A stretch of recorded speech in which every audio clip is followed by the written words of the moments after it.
The flooding was high enough to stop traffic on many streets, and several drivers needed to be rescued from their cars. Parts of New Orleans East to Gentilly, the West End, saw some of the worst of it. WGNO's Amy Russo is near UNO tonight. Amy. Well, Kurt, Susie, just a few hours ago, it was quite a different scene out here. We're at Leon C. Simon Drive and St. Anthony Avenue, where you can see cars are roaming freely along the streets. But just at around 10, 11, 12 this afternoon, you could not even cross this street because of the flooding water just completely covering it so that you cannot safely get from one side to the other. And neighbors in this area, they tell me they're tired of this. A wet and especially soggy day for New Orleans. Very unexpected. I didn't expect the weather condition to be this tough. Having a bad day this morning. I didn't expect this at all. A cluster of thunderstorms dumping inches of rain across the city, hitting New Orleans East and Gentilly particularly hard, swamping cars and flooding streets.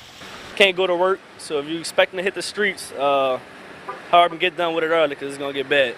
Tree branches and trash cans filled with garbage got caught up in the flooding, leaving behind mounds of debris. The roadways covered with water. The water coming down Dwyer Canal, that's supposed to go in that canal down there, is coming into our streets, flooding our vehicles out, potentially flooding some of these homes out. Sage Michael Pellet lives in New Orleans East. He spent his day walking along the street looking for people in distress. A neighbor tried to push his son's car out the flooded water. We did everything we could with shovels and cones and all that. People are desperate out here. Not to mention the rain caused his own set of problems. Now I got to spend my whole day filing insurance claims on my car flooded out. Pellet says New Orleans East doesn't have the right resources to handle this kind of flooding and is calling on the mayor to step up. Work with the community, Mayor.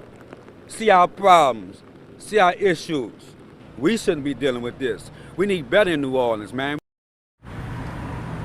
And like Hank said, more rain is on the way. Of course, stick with us on WGNO News. We'll be giving you updates throughout the night on what you can expect. Kurt, Susie? Yeah, many people share that man's frustration, Amy. Thank you.